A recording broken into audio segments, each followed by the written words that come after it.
రోజు రోజుకి ఇండియన్స్ పరిస్థితి అయితే చాలా వరస్ట్ అంటే వరస్ట్ అయిపోతా ఉంది. అత్తలాకుతలం అయిపోతున్నారు ఇండియన్స్. ఇండియాలో చూస్తే అన్ఎంప్లాయ్మెంట్ రేట్ ఎక్కువ. బయట దేశాల్లో మన ఇండియాలో వాళ్ళ టాలెంట్కి అంత విలువ ఇవ్వరు. బయట దేశం వాళ్ళు ఇచ్చేటప్పుడు ట్రంప్ వచ్చి కలిపెట్టేశా.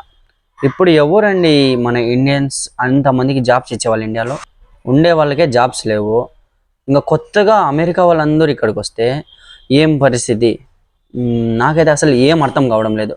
ఉండే వాళ్ళకి ఆర్టిఫిషియల్ ఇంటెలిజెన్స్ అనేది జాబ్ అనేది ఉండే వాళ్ళకి పెరిగి పడేస్తూ ఉంది. కొంతమంది జాబ్స్ ఉండేవాళ్ళు, టాలెంట్ ఉండేవాళ్ళు ఆ జాబ్స్తో కొనసాగిస్తూ అప్డేట్ అవుతున్నారు. ఇంకా రిమైనింగ్ పీపుల్ యొక్క పరిస్థితి ఏంటి? నాకైతే అసలు ఏ మాత్రం అర్థం కావడం లేదు. ఇండియా యొక్క ఫ్యూచర్ లిటరసీ రేట్లో ఏమన్నా ఉండొచ్చు, పైకి పోవచ్చు, కానీ అన్ఎంప్లాయ్మెంట్లో మాత్రం పీక్ స్టేజ్కి వెళ్తున్నాం మనం. అన్ఎంప్లాయ్మెంట్ అసలుకి సిచ్యువేషన్ అయితే చాలా అంటే చాలా దారుణంగా ఉంది. ఐ హోప్ ఆల్ ఇండియన్స్ ఎక్కడున్నా బెస్ట్గా ఉండాలని అయితే కోరుతున్నాను. నెక్స్ట్ ఒక చిన్న విషయం గురించి అయితే మాట్లాడాలనుకుంటున్నాను. H1B వీసా మీద ఉన్నారు కదా అమెరికాలో ఇండియన్స్. ఇప్పుడు వాళ్ళైతే పాపం చాలా టెన్షన్లో ఉన్నారు. ఏమవుతుంది ఏమని. ₹1,00,00,000 ఎవరు కడతారో ఏమో. ఇంకా కొత్తగా అయితే వెళ్ళే అవకాశాలు అయితే చాలా వరకు తగ్గిపోతాయి. ఇంకా కొత్తగా వెళ్ళే వాళ్ళు జాబ్ ఆపర్చునిటీస్ కోసం వెతుక్కుంటూ అమెరికాకి అదైతే కట్. నాకైతే ఇంకా ఇవే H1B వీసా వాళ్ళకి ఇంత సీరియస్గా తీసుకుంటుందంటే ట్రంప్ గవర్నమెంట్, ఇంకా డాంకీ రూట్ ఫాలో అయ్యే వాళ్ళు, ఇంకా ఏవో ఇంత గొప్ప ఏమైనా పనులు చేసుకునే వాళ్ళు, వాళ్ళ యొక్క పరిస్థితి అస్సలు నాకైతే అర్థం కూడా కావడం లేదు. ఏం జరిగినా ఇండియన్స్కి మంచిగా ఏదైనా బెస్ట్ జరగాలని అయితే నేనైతే కోరుకుంటున్నాను. రీసెంట్గా అయితే నేను AI జనరేటెడ్ ఒక ఇమేజ్ థంబ్నెయిల్గా పెట్టాను. ఆ ఇమేజెస్ చూస్తుంటే వాళ్ళు దద్దరిల్లుతోందండి. అసలు మైండ్ బ్లాక్ అవుతోంది. అలాంటి సిచ్యువేషన్ అయితే ఉంది.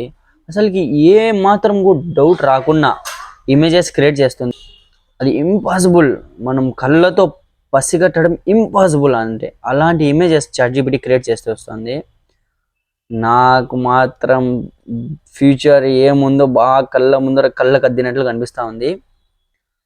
ఏమైనా కూడా సరే, మీకంటూ ఓన్ ఎంప్లాయ్మెంట్ మీరు క్రియేట్ చేసుకోండి, లేకంటే మంచిగా అనే స్కిల్స్ అక్వైర్ చేయండి, అప్ టు డేట్ ఉండండి, ప్రతి ఒక్కసారి అప్ టు డేట్ ఉండండి. లేకుంటే అస్సలు బతకలేం. Present situation this is GenZ AI generation.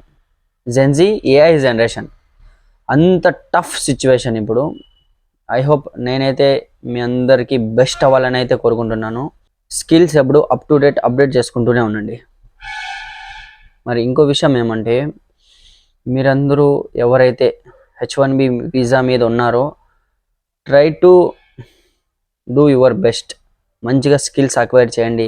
వాళ్ళు మీకంటూ జాబ్ వదిలినీయకుండా చేసుకున్నట్లు చేసుకోండి. మరి ఇంకో విషయం ఏమంటే, కొత్తగా ఎవరైతే H1B వీసా హోల్డర్స్ ఎవరైతే అప్లై చేయాలనుకుంటున్నారో మీకంటూ 90 లక్షలు ఆ కంపెనీ పే చేయాలా? ఆ స్కిల్స్ మీ దగ్గర ఉన్నాయా? ఇవన్నీ కరెక్ట్గా మీరైతే ఫస్ట్ మీ అంతకు మీరే టెస్ట్ చేసుకోండి. కంపెనీ మీకు 90 లక్షలు కట్టాలి, తర్వాత గవర్నమెంట్కి 90 లక్షలు కట్టాలి, US గవర్నమెంట్కి, తర్వాత మీకు శాలరీ పే చేయాలి. మీ దగ్గర అన్ని స్కిల్స్ ఉన్నాయా? ఐ హోప్ బెస్ట్ అయితే జరుగుతుందని అయితే నేనైతే ఆశిస్తున్నాను. ప్రజెంట్ అయితే పంజాబ్, బీహార్, జమ్మూ అండ్ కాశ్మీర్, జార్ఖండ్ కొద్దిగా వర్షాల కారణంగా అయితే కొంచెం అయితే డేంజర్లో ఉన్నాయి. ఈవెన్ రాజస్థాన్లో కొన్ని చోట్ల కూడా అసలుకి ఎడార్లు ఎండలు ఉండేటివి. అసలు ఎలాంటి సిచ్యువేషన్ వెళ్ళి క్లైమేట్ చేంజ్ అనేది ఎలాగైపోయింది మనం ఊహించలేకపోతున్నాం. అసలుకి ఇంత డిఫరెంట్ అవుతుంది ఆ క్లైమేట్ అంటే it's is possible by nature only. మన గవర్నమెంట్స్ అయితే రోడ్సా వేసిన రెండో రోజే కావాలంటే గుంతలు పడిపోతాయి, అలాంటి మెయింటెనెన్స్ చేస్తున్నారు. ఓకే, ఐ హోప్ బెస్ట్ మన ఇండియన్స్కి మంచి ఎంప్లాయ్మెంట్స్ అయితే క్రియేట్ చేస్తారనే ఉద్దేశంతో నేనైతే ఈ వీడియో చేయడం నా యొక్క ఒపీనియన్. మీరందరూ కూడా ఎప్పుడూ గవర్నమెంట్ జాబ్స్ ఏదో ఒక ఫీల్డ్లో ట్రై చేస్తూ ఉండండి. గవర్నమెంట్ జాబ్స్ కానీ ప్రైవేట్ జాబ్స్ అంతా లేకుంటే ఏదైనా ఓన్ బిజినెస్లలో మీ దగ్గర అంత క్యాపిటల్ లేదు, ఏదైనా మంచి పొజిషన్స్ హోల్డ్ చేసి పెట్టండి.